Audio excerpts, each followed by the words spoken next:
All right. All right. Hi, everybody. Welcome back to the Canadian Spartan Podcast. We've got a special guest here with us today. You probably recognize his face. He's been around for a little while, kind of the star of Spartan Canada. So, Jesse Bruce, welcome. Why don't you tell us a little bit about, your background and how you first got introduced to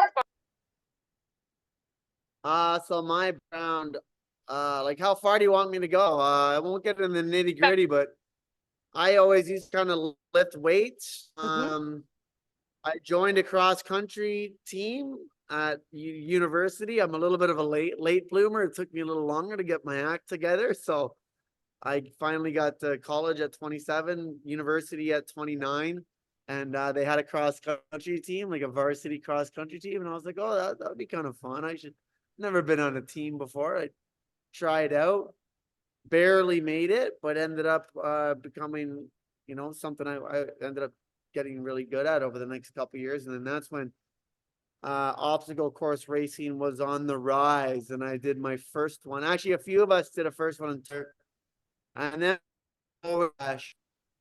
but then I did Spartan Race, and I was like, okay, this is it. I loved the brand. I love the competitiveness of it, the time. There was athletes there. I loved the challenge. And this was 13 years ago. I did my first race. So this year coming up is my 13th year obstacle course racing and doing Spartan races. And I would say that race at Hardwood Hills up at it was funny because it was on like a cross country ski course. So yeah, it was hilly and it was hard, but it was nothing like what I knew. The following year, um, they had it at Tremblant, Quebec, so it would have been my second year of racing, and I was in for a rude awakening. I didn't know we got just annihilated up, and this is back then. I didn't know anything. I didn't have a gel or anything, and just but loved the challenge, fell in love with it ever since, and it's been an awesome journey. So that's kind of how I got into it. And so you started as a cross country runner. Were you successful when you first started, or just joining varsity? Uh, you know what? I barely made the team. I think I was one of the last people to make it. Like I didn't know. I was just lifting weights. I showed up in sweatpants, and we had this like it was the first invitational of the year, and this was to make the team. And it was at so Guelph in Ontario. And if you know running and cross country, Mhm. Guelph is the best of the best. Like they're known for that, the best team. And this is university. So I ran at the collegiate level.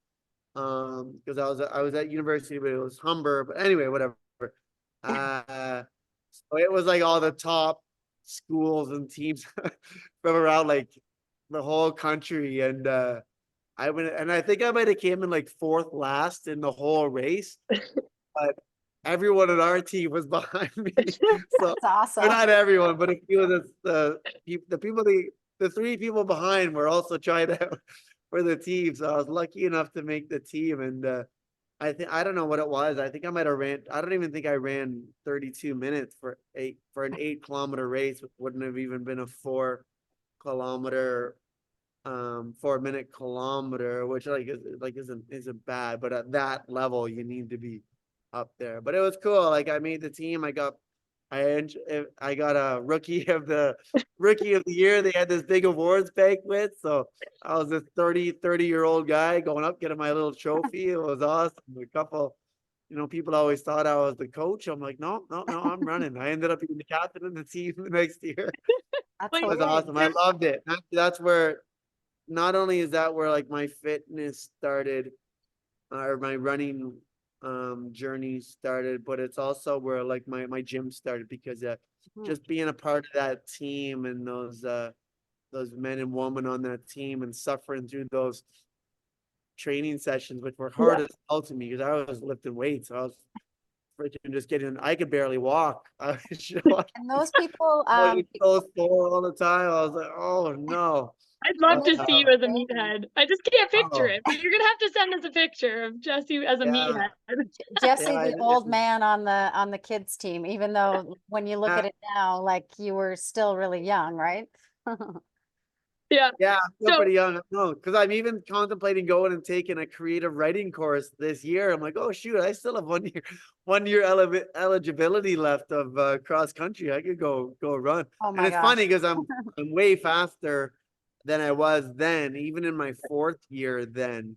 So I was anyway. So what did you do to go from 4 minute kilometers, which is pretty good, like for an average person, not varsity necessarily, to where you are now? Because and keep it. That's 13 years of you keeping at this high Yeah. pace. Like how Well, did you do and that? you know what? Like I'm on like, and I'm literally run at 42. I'll be 43 this July, and I'm running the fastest I've ever run. And I think it has a lot to do with, on to be honest with you, I think the most of it is just the mental part of Mhm. the game. Um, in all honesty, I've been carrying a lot of weight on my shoulders for a lot of years. I'm a lot of people out there familiar with my past and changing my life, but to be quite honest with you, I've been still carrying a lot of that load on my shoulders for the past 13 years, and I would say it's only been this year where I've really focused on myself and facing those demons of the past and getting help. mhm. That load has literally been getting a lot lighter. Like I went right from the life I was living to being sick of it to just going and working my ass off at school, still struggling with my addictions and whatnot. And even throughout school, and I definitely doing a lot better, but I was still bouncing back and forth and up and down. But um and then it was right from school to going to business school to starting my first company to my second company. So it was, and then training and or trying to train and just like almost like switching addictions, but Mhm. then never Absolutely. facing or dealing with the garbage from the past. So never kind of fulfilling like my whatever. And I just remember so many times trying to even get out for a run, trying to so many times, my heart beating out of my chest when it just, you know, having to pull over, stop, breathe, and catch my breath, not because it's tired, it's because of that whatever just building up, and then just finally, and then even my business, my gym, is at a place where I have some amazing staff and partners and a business partner who's actually significantly supportive. And this year, like the first time really feeling good and can almost Mhm. I can say the best that I've felt my entire life. So I'm excited to get a lot faster, better. I'm a Fast. little bit, I really wish I had done some of this a lot of years ago. I think I could have been better, but I've lived in my regret the whole life, Mhm. and there's still time because I never was at my potential. And putting in the work, staying disciplined, doing the little things, right? Yeah. Like you guys know, like going hard and putting yourself in pain is the fun part, is the easy part. It's all that little Hmm. stuff you gotta do, like Yeah. eating your vegetables and Oh yeah. gotta get fed on time. You know what? I'm just gonna point this out, you guys, because some listeners on here actually may not know the like entire history of Jesse's story. But anyways, it is in extremely inspiring. Like I have no doubt that you have probably been pivotal with your story in changing the life of somebody else's. So we won't go into like complete detail, but first of all, thank you for being vulnerable and thank you for sharing your story so that other people, can maybe learn from your journey. But if you guys do want to, follow him on Instagram and stuff, do so. Please do so, because Jesse, you are just amazing. So, where are you on Instagram actually, before we go any further into this? How can people connect with you on social? My thing is OA_J Bruce, Mm-hmm. and our gym is One Academy Life. Yes. Okay, that's the direction I want to go next, because you have done some amazing things in the community.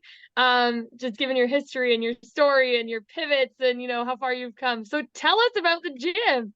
Tell us about your community. I know they're awesome, but let's tell everybody else how great they are. Yeah, the gym, like, community is built around community. We have our mission statement is to build minds with confidence, bodies with strength, and hearts with hope. So it's I always love that. been, Yeah. it's always been like threefold, the physical training itself, but like for me, like that, it's not enough to like fully like get the most out of this life and change and get to the top of mountains. So we look at that kind of emotional strength that you get from the people, the community around you, people coming and building friendships and having it's more than a gym. We like calling it a home, more so that people can come, safe place that people can be no matter who they are, be who they are, and be included and welcomed and do some epic shit. And that's where Yeah. it comes, like the mental strength with achieving something or crossing the finish line of something you worked your ass off for. Like anybody Mm-hmm. can go and sign up and do something and do it and whatever, but it's the daily grind, it's the discipline, it's those training sessions, those hard training sessions that you did with your teammates, and then having that kind of camaraderie and bond you build with those people. That's it. We got amazing people that come to this gym. It's a family. They're all so inspiring. So many of them have crazy important hard jobs. They're very out there, hard work, and they have families, and they have kids. You know how it is, and they're fitting this training in on top of their own stuff, and so that's what it's all about. It's bigger than fitness. It's bigger than the training, the programming. It's those people around you, and whatever you're training for, whether it's a 5K, a Spartan Beast, Ultra Beast, a Deca Fit, of whatever. I noticed definitely. because you've been around for a while. I've also been around for a while. I kind of went the Tough Mudder route to start, and then also the Warrior Dash as well too. And also some of your events from way back in the day. I know Oh, no way. You were down for the Alpha OCR series? I did the OCR one when it was a world qualifier for OCR. Fun. And that was so fun. He had us like going to, I think it was Cherry Beach. Yeah, Cherry And you had to Beach. get like a big bucket of water and fill it up, and it felt so hot. And I'd never been to that gym. That was fun. I kind of wished you were doing that again. But and then also, I know. Were you the person that was involved with Concrete Rush too? Was that, or you just had a No. Those were friends of mine that did it. Okay. And That what was I fun. was going to say leading into that was that you always have a group of people around you. He's always got this big flag at events, and you're cheering for them, and people are it's very cool to watch the way that you cheer for your athletes. And then it's also awesome to watch the way they cheer for you, because you are a decorated now athlete. You've been winning Spartans for quite a long time, and we should give you a little kudos for this weekend at Brimacombe. Kicking some butt out there. Did you just do the 10K, or were you there both days winning? No, I just did the 10K on Saturday. So yeah, watching Jesse like float around, you've created like a mob of people that have high energy and want to do good stuff, and it's very contagious. So I think that's just a reflection of the community he's built. Like that's the energy he brings into his gym, and people around him just can't help but embody that same demeanor, right? So that's just the community he's created. So it's just awesome. It's really cool. And a lot of your team now races Spartan races as well. And I mean, based on like everything you've just told us, like the missions really align. It's just all about, showing up as you are, who you are, pushing through, putting your head down, not stopping, and getting to the finish line, whatever that may look like. So Yeah. tell us about your community. You've got lots of people doing Spartan races specifically as well, eh? Like all distances or? Yeah. Oh, yeah. We have people all over the place. Yeah, people have always been everywhere, really. Um, How many did you have at Brimacombe? I saw a few. Yeah. there probably would have been about 30, 40 out Yeah. there. Yeah. That's Uh, awesome. yeah, to be honest with you, like there was the peak. People Mhm. have people are all over the place now. Yeah. Especially with the new hybrid fitness racing. So it's cool to see people wanting to do. It's cool that that's happening. You see how people doing these local events, going on the decas and whatnot. So it's really cool because it's made it Mhm. more accessible. Because we had our Right. crew, and you know, we'd be driving to most of the races used to be in Quebec. We did so many Quebec weekends, and then Yeah. the Blue Mountain one is huge. There for sure is going to be over 100 of us there. That's Uh, awesome. but I will say people are a little more spread out now. But I will say they really nailed this last weekend. There Mhm. was Yeah. there was some there was some not good years for Spartan there for a while there, especially in the Ontario or Eastern Mhm. Canada. And we saw it, you know what I mean? Like we showed up to races and the spears are all bent and broken, and of course people are getting lost on course and it's poorly marked. And there was a couple of years there where it was people were, I think they lost some people. However, I will say since the change that it has gotten better and better back to what it was. And I Mhm. thought that this past weekend was one of the best ones I've ever been at. And Yeah. it re-fired me up like for Spartan Awesome. racing. Oh boy. Watch I out was like, then, because yeah, let's just it talk was about that awesome. for a second. How many podiums have you had? And if you're fired up, that just means more are coming. So do you even know your total like Spartan I podium count?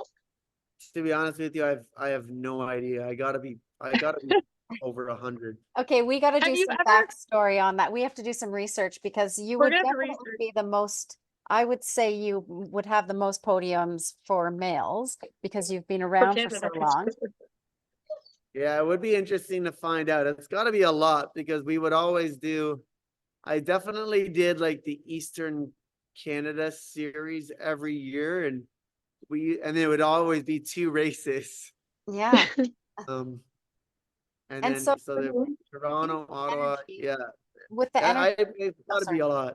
Yeah, go ahead. With the No, energy I that was you just gonna saw say, this weekend, do you think that you and you're kind of re-inspired? I think that'll pay off with your members too. I did see a couple, I know some of your people who did their first Spartan race this weekend yeah, and absolutely loved it. Um, yeah, that's cool to see too. yeah, Just the energy. And you're right, the energy was really electric that weekend. I it found there were was. so many people that were new that were like, oh my gosh, what is this? This is the greatest thing. You had competitive racing, a big start line, which was awesome seeing Yeah, the it men was and the women awesome. go together. So And it was so competitive. Like, Mm. yeah, you know, from like third place to 11th place was within like just a couple minutes. And it was so good Right. to see so many young in the male heat, and the female was so that top 10 was so close. And so many young Yeah. people too. yeah, I was like, yes, this is freaking awesome because you almost kind of worried that it was getting a little older crowd, right? But then and then those young guys, that 18 to 24-year-old heat was awesome. Like there was three of them all in. I think they came in like fourth, fifth, sixth, but we're all within like 30 Wow. seconds. So it was very encouraging to see. Yeah. yeah.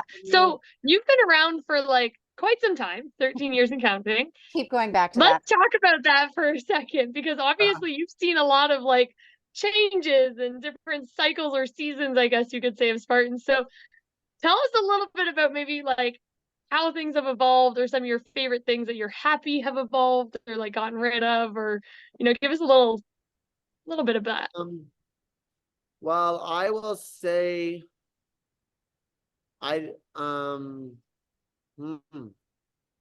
a hard one. It is a tricky one. It's a loaded question. Yeah, there's so many. I will say, you know what I do miss the heavy, long, nasty carries. Yeah. And I thought they got a little too easy the past 3 or 4 years. So it was nice to see that sandbag carry at Brimacombe because It was brutal. for one, that's what I'm best at, to be honest with you, the carries. But also, like that's what it was, right? Like Spartan racing is supposed to be freaking hard, right? And Yeah. then you go pick up these sandbags and you run them up around a tree for 20 meters, and it's just like nothing, and it's just like there's no Yeah. challenge there. It's just a so that was nice to see being brought back because I missed those like going down to Killington Yeah. or even back in the Owl's Head with the first when they had the previous owners um shoot, I can't even remember the name. Salit. Anyway, whatever. But yeah, just going to get it annihilated with those carries up and down the middle of the mountain, and so it's nice to see that back. They were hell doing them, but that's what it's about. It was always about finishing the race and looking back at it and looking and seeing like all the people up in the Yeah. mountain still, and especially at night with their lamps on and being like, holy shit, like I just did that. Like I just worked my way from that point up and down this mountain to this point, lifting those Yeah. friggin' For devastating days. carries. And what is And your that's the like distance? thing we Are all you go back for, is that feeling at the end when you're like, holy shit, I just sure? did that. That's what keeps us coming back, let's be honest. Because Yeah. in the moment you're like questioning your life Oh decision, and then yeah. you get to the end and you're like, Never again. What are they? I don't even sorry, think Joe, go that's so ahead. You were great gonna ask something. anymore. What's your distance? Are you 5K, 10K, ultra? Like what's your A race basically? All of the You know what? above. I don't even know. I think that's one thing I'm good at is being able to do them all. Yeah. Yeah. Like I got a pretty solid 5K time and a pretty solid marathon time. Hmm. I've done 3 ultra beasts and I won all 3 of them, and you know they were against a pretty good competition. And that's I a beat different ball game in the ultra beast than a 5. yeah, So you can't just roll yeah, into an ultra. yeah. I would almost say like beast just because like the sprint, I'm not as much of an obstacle person. Like I'm more gritting my teeth and grunting through like Twister, and I see some of these guys out there that are just swinging through them like nothing. Like I'm not And you're like, that's not me. So it's almost like the beast might be better because then it's you know 10 seconds through an obstacle isn't going to affect my place as much as a beast. A beast with nasty carries. That's my jam. so There you go, Spartan Canada. You heard it here. Nick Yeah. has been listening, I swear, because people did complain last year about penalties not fitting the crime and more carries. And Yeah. this year, I thought the penalties fit the crime a lot better than they have. If you Mhm. fell off the Olympus, which a lot of people do, you had to go up and down the hill again. So, you know. Yeah. That's what I heard too, which is also good because some of them in the previous years, you're better off just doing the penalty. Yeah, exactly. Especially Yeah. Olympus, because I find for me, the way that I do it, I burn out my legs. It's not my arms. My Yeah. legs are burnt after. So Oh yeah. Yeah. I'm not very graceful going through Olympics either. neither am I. Well, actually, You know okay, what let's one's the go. hardest? The hardest is a stairway to freaking Sparta. Oh gosh. Serious? Yeah. I was like grading up there, and then like I don't know, maybe it's because I have gotten old, like trying to get my leg up to the bottom rock. I was struggling. That took everything Well, out of me. okay. Let's actually go with this because I would love for you to talk to our listeners about, just embracing failure on obstacles and how do you kind of work through that in a race? Because, I mean, Yeah. believe it or not, as much as Jesse is a superhero out there, he does fail obstacles sometimes. Maybe not often, but Okay, it happens. listen. So, The beast that Blue Mountain last year, exactly what I was I thinking. failed more obstacles that day than I have my entire 13 years racing. Right. Well, I think, you know what, like I think you're just wasting so much time being anxious and energy being anxious about an approaching obstacle or whatnot. Like I used to, back in the day, like, oh my God, the spear throw's coming, the spear throw's coming. If I miss a spear, my race is over. You get a sense of anxiety, and anxiety is raising your heart rate and literally, affecting your race, right? So for me now, it's like, you know what? I'm gonna attack this obstacle to the best I can, the best of my ability. And if I fail, I'm gonna do my penalty and I'm just gonna keep racing. You're always in the fight. If I fail, I fail. You put your head down, you don't whine, you do your penalty and you keep moving forward. But like I approach every obstacle kind of with confidence, aiming to attack it. And if I fail, I do my penalty and move on. Yeah, I Right? love that. Yeah, me too. So, okay, here's a good question for all the listeners. How often do you fail the spear throw? We all want to know. Oh, so I'm actually pretty good at the spear throw, but then I I failed it at the worst time to fail. It was in Abu Dhabi at the bottom of that Oh, no. murderous cliff. Oh, no. Holy, that was the worst. But I would say I'm over 95% accuracy. Maybe, Hey, that's great. Mm. yeah. I'm pretty good at the spear throw, but there's been a couple I've missed. Okay, That's so really good. that's game changing, and a lot of people do complain about that one. So that's good to hear that. Well, I have zero time or patience, and I get bothered by, I get kind of annoyed, I'll admit it, when people whine about the spear throw. It's a skill. Yeah. Because You know what? you're not good at it and you don't want it in the race. I've heard pros whine about it. Should be in the race. Throwing a spear, and it's the one sport in Spartan racing that is part of the Olympics. Yeah. Right. They And you know want you to what, Olympic too? Like, sport. I'm I like, always tell everybody that the spear throw is actually like athleticism at its finest. They put it at the worst part in the race where you're mentally like yeah, checked out. You just want to be done. And then all of a sudden you're already at that point and now you have to be completely accurate. You have to like still have yeah, power. Like it is athleticism at the most worst part in the race. So I exactly. think the And spear throw is great. it's one of the cheapest things to get yourself. Like you can't go build the Yeah. moon bars or rope climbers Olympus in your backyard, but you can True. go to Home Depot and buy a freaking spear. That's true. And Well, that's you gotta can't buy a be, I spear, mean, but you can make one. you can make one. You might look a little strange walking down the road, but it's fine. Connor Bell, I think, was one of the people that had done that and was walking around town with it. But anyways, Oh yeah, okay, that's before my we favorite part. I'm running from to downtown Toronto to my spear run. I like That's I awesome. like really freaking people out. I can only imagine.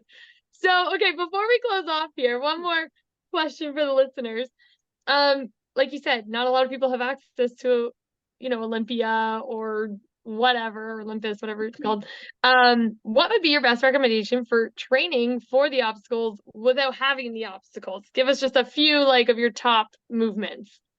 Well, honestly, I think if you just break down the movements, it's grip strength and hanging. So like, for me, I'm doing kind of like explosive, like kind of pull ups, trying to get a little bit of plyometric, trying to like resist change that direction at the bottom and explode through the top. My favorite is for the like your grip is if you have dumbbells by the bell, your farmer carries, combining that with your pull-ups, single arm hangs, honestly just moving yourself in different directions. But flexibility too. Mhm. Yeah. Like Stairway to getting Sparta. stairway to Sparta, and even in walls. Like Mhm. to me, if you don't have the strength to pull yourself up, you can get that hip mobility to get hooked that heel up top. Yeah. So take care of those hips, get that body moving in different directions, train your athleticism. And Yeah. get a Yeah. spear. Get a spear and scare people with it. Exactly. Okay. And one more thing. I mean, Jesse's not only good at Spartan, he's pretty half decent at Deca too. He's recently jumped into some Decas. Yeah. Deca Mile seems to be working out well for you. Where are you on the leaderboard right now? I'm not even sure. I guess I'm supposed to know that. I'm pretty sure you're in the top 10 anyway. Like And- overall or my age group? No, like overall, last I checked. Oh no, I didn't know that. Yeah. Well, And there you go. Congratulations. How I'm you do? actually really excited to so this year I have some long stuff, but I'm really excited to change my game up next year once I have once kind of November hits this year, I'm transforming from the ultra endurance and really going after some of the shorter hybrid game, like your Deca mile distance. Mhm. The Deca fit is probably more aligned to me. So I probably Yeah, for your One. distance. But I do love I did love it, and that was a lot of fun. Oh, Jill, you stopped recording. Oh, Sorry, there we go. my power actually went That's out okay. like 10 minutes ago. That's why I'm like if all you're gonna, dark. But I'll just it's but anyways, if you're gonna start training short distance, for those who don't know, Jesse and I are currently the second fastest Deca Mile co-ed team out woohoo! there on the leaderboard. We plan on coming for that. I mean, he ain't getting any slower, and neither am I. So we You're took a gonna great get time. faster at that. Mhm. Yeah, 15:29 was our time, which puts us second on the leaderboard right now. We're going sub 15. Who is it out there? I think it's Alex Walker that has the top time coming after you. We're coming for you. They Full said it. speed. Jesse's Jesse's gonna Jesse, bike you faster than Kevin Gregory. Watch out. Oh, I love that. I love that. Are you going to go to Worlds this year, Deca Worlds? Obviously you have to I'm qualify. thinking I'm not about worried it. I about it. have some pretty pricey events this year, Fair. and by the end of October, I'm gonna probably be a little bit messy, to be honest with you. Probably light underweight, but I do really want to go. I think it's in December. Yes, December 14th, I want to say 13, 14, 15. So yeah, Right? I have the Kona Ironman World Championships the last weekend of Nice. October, and then after that, I'm going full blown shorter stuff. So I think 6 weeks is a not bad turnaround, maybe. For you, yes. You got this. And I have one more It's quick really question. good one. One more question for you, unless Amber's got another one. Will you, and people have asked this before, so it's not just my question. Will you ever announce the start line again? Oh yeah, of course. Because it was the best start line ever when Jesse Bruce did the start line. It was so full of chaos and awesome, and you just wanted to run as fast as you could up Blue Mountain. It was amazing. So can we get that again? 100%. Oh, I'm looking yeah. forward to putting my own spice into it. Last time I kind of spiced it up a bit, but I would love to do it again. There was talks of me doing it this year, but then it just kind of fizzled out. But 100% love. Yeah. That's one of my favorite things to do is pump that start line up. So good. We And need you're that again. so good at it. Yeah, so good. Well, you know what? Thank you so much, Jesse, for your time, Thank you, sharing guys. your tips and tricks with us. And again, go find him, follow him on social media, guys. You won't regret it. And if you see him at a race, say hi. I'm sure he'll say hi back to you. Bye, guys. Take care. Thank you.